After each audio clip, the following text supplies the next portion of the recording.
Hi, good evening everybody. My name is Daniel Jolka. I'm going to be talking to you about the Zika virus.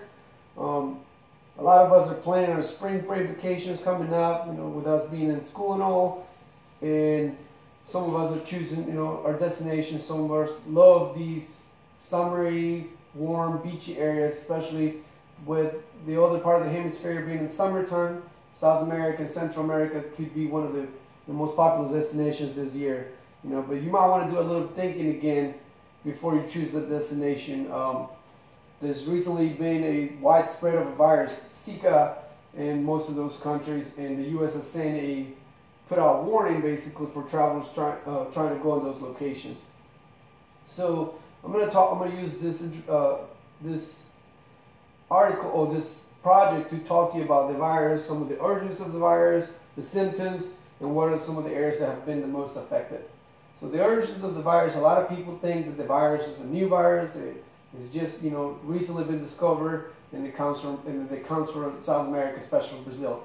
But not. The virus is not a new virus. It's been around for a little while.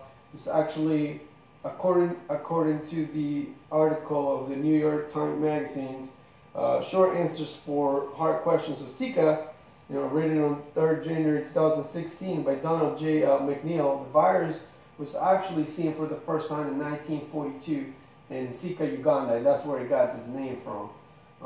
Originally, during a study for monkeys, infected with West Nile virus, dengue, and yellow fever, they also discovered the Zika virus. And some of the affected monkeys, they have completely different symptoms than the ones that we're looking for. So they renamed it under Zika. In 1957, when the first humans were affected, also in the same area, and ever since that time, the virus has been very quiet. It has only been seen in areas as Africa and some of Asian Pacific countries. But recently, it has been a widespread, starting in Brazil and Ecuador especially, with hundreds of patients being affected by the virus. And a lot of those countries are on their emergency studies trying to figure out how to stop it and why is it causing such a quick spread. Some of the symptoms for the virus seems to be a very quiet virus that does not show any symptoms right away. Patients can be affected by the virus and not see anything for days at a time. But when they do see something, it'll come in such as like light fevers that come on and off, joint pain, headaches, red and itchy eyes, and for most people, the virus will be gone out of their systems within a few days. The problem becomes when the virus is on a pregnant woman. A pregnant woman that gets affected by the virus will transmit it to the fetus. And according to the U.S. Control for Disease Control and Prevention of the U.S. government, they recently wrote an article in January of 2016 as well, saying basically once the pregnant woman gets affected and it's transmitted to the child, there is a very high chance of the child developing the Guillain-Barré syndrome or microcephaly. And once this happens, there's nothing that can be done. Once the fetus has been affected, the child is going to be born with microcephaly, and that's a disease that kid's going to have to grow up with the rest of his life.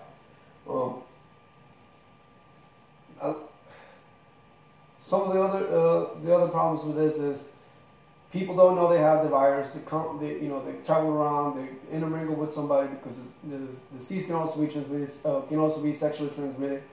Then the virus gets worse and worse, and the bigger it gets, the more it can affect pregnant women, and then the more children will be affected. So areas where this virus is being affected the most. Recently, there's been about 20 countries affected by the virus between South America, Central America, and with one U.S. territory being Puerto Rico. The U.S. has not seen any cases of people acquiring the virus while they're in the United States, but there has been over 40 cases of people coming back from other countries and bringing the virus into the United States, and now, being recently treated for it. There is not a cure for the virus, but according to Reuters.com, there is a Canadian scientist Gary Kevinger, who wrote an article early this year as well, saying that they're working and developing a cure for the virus, and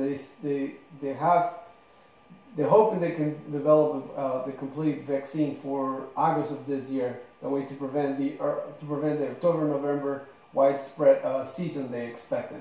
Hopefully this has helped you getting some information about this virus, and you can use it into your planning. I've covered where the virus comes from, some of the symptoms, and where are some of the places it gets most affected. And if you don't have any questions, do you have any questions for me? No. Okay. Well, thank you for listening, and good evening.